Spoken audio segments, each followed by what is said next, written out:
Hello friends, welcome back to Shashi వంటశాల. ఈరోజు వీడియోలో రొయ్యల ఇగురిని ఎలా ప్రిపేర్ చేసుకోవాలో చూపించబోతున్నానండి. చాలా సింపుల్ ప్రాసెస్లో చూపించబోతున్నాను. ఈ రొయ్యల ఇగురిని ఎవరైనా సరే చాలా ఈజీగా ప్రిపేర్ చేసుకోవచ్చు అనమాట. మరి ఈ సింపుల్ టేస్టీ రొయ్యల ఇగురిని ఎలా ప్రిపేర్ చేసుకోవాలో ఇప్పుడు వీడియోలోకి వెళ్ళి చూసేయండి. ముందుగా ఇక్కడ నేను 2 కేజీల రొయ్యల్ని తీసుకొని వాటిని శుభ్రం చేసిన తర్వాత మనకి ఒక్క కేజీ రొయ్యలనేవి వస్తాయన్నమాట. రొయ్యలలో వేస్టేజ్ అనేది ఎక్కువగా పోతుందండి. మనకి 2 కేజీలు తీసుకుంటే సగం వరకు వేస్టేజే పోయి ఇక్కడ 1 కేజీ రొయ్యలనేవి వచ్చాయన్నమాట. ఇలా రొయ్యల్ని శుభ్రం చేసి తీసుకొచ్చుకున్న తర్వాత వీటిలో ఉప్పు వేసి 2, 3 సార్లు కూడా వీటిని శుభ్రంగా వాష్ చేసుకోవాలి. అలా అయితే రొయ్యల్లో ఉన్న నీసు వాసన అంతా పోయి మనకి క్లీన్‌గా అవుతాయి. ఇలా శుభ్రం చేసి పెట్టుకున్న రొయ్యల్ని పక్కన పెట్టేసుకొని నెక్స్ట్ మనము స్టవ్ పైన ప్యాన్ పెట్టుకొని అందులో 3 టేబుల్ స్పూన్స్ ఆయిల్ వేసుకోవాలి. ఆయిల్ హీట్ అయిన తర్వాత 1 టీ స్పూన్ జీలకర్ర, 1 టీ స్పూన్ ఆవాలు, 1 టీ స్పూన్ శనగపప్పు, 1 టీ స్పూన్ మినపప్పు వేసుకోవాలి. అలాగే ఒక 4 పచ్చిమిర్చిని ఇలా చిన్న ముక్కలా కట్ చేసుకొని వేసుకోవాలి. వీటన్నిటిని కూడా లో ఫ్లేమ్‌లో దోరగా అయ్యేంత వరకు బాగా ఫ్రై చేసుకోవాలి. వీటన్నిటిని కూడా ఈ విధంగా బాగా ఫ్రై చేసుకున్న తర్వాత ఇందులోకి ఒక పెద్ద కప్పు ఉల్లిపాయ ముక్కల్ని మనకి ఎంత వీలైతే అంత సన్నగా తరిగి వేసుకోవాలి. అలాగే కొద్దిగా కరివేపాకుని కూడా వేసుకొని వీటన్నిటిని కూడా లో ఫ్లేమ్‌లో పెట్టుకొని దోరగా అయ్యేంత వరకు బాగా ఫ్రై చేసుకోవాలి. ఉల్లిపాయ ముక్కలనేవి గోల్డెన్ షేడ్ వచ్చేంత వరకు కూడా ఇలా బాగా ఫ్రై చేసుకోవాలి. అలా అయితేనే మనకి రొయ్యల ఇగురు అనేది చాలా టేస్టీగా ఉంటుందండి. ఇలా ఉల్లిపాయ ముక్కలన్నీ కూడా బాగా ఫ్రై అయిపోయిన తర్వాత ఇందులోకి ఫ్రెష్‌గా తయారు చేసి పెట్టుకున్న 2 టేబుల్ స్పూన్స్ అల్లం వెల్లుల్లి పేస్టు, 1 టీ స్పూన్ పసుపుని వేసుకొని ఈ అల్లం వెల్లుల్లి పేస్ట్ అనేది పచ్చివాసన పోయేంత వరకు బాగా ఫ్రై చేసుకోవాలి. ఇలా ఈ అల్లం వెల్లుల్లి పేస్ట్ అంతా కూడా బాగా ఫ్రై అయిపోయిన తర్వాత ఇందులోకి మనం ముందుగా శుభ్రం చేసి పెట్టుకున్న రొయ్యల్ని యాడ్ చేసుకోవాలి.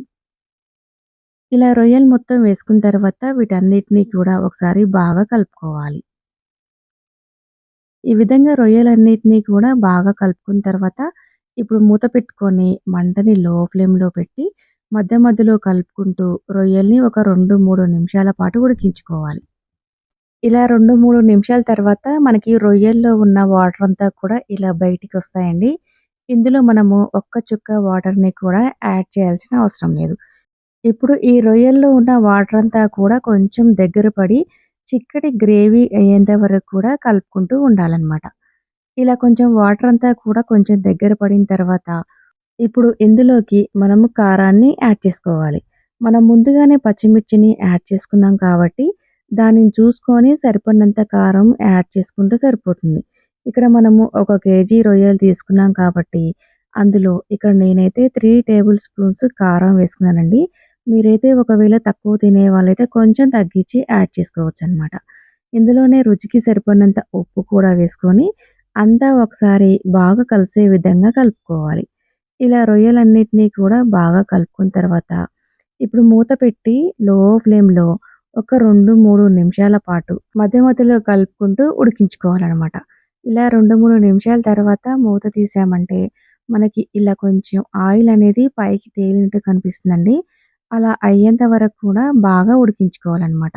మనం మూత పెట్టి మధ్య మధ్యలో కలుపుతూ ఉంటే రొయ్యల ఇగురు అనేది అడుగున పట్టేయకుండా మనకి మంచిగా వస్తుందనమాట.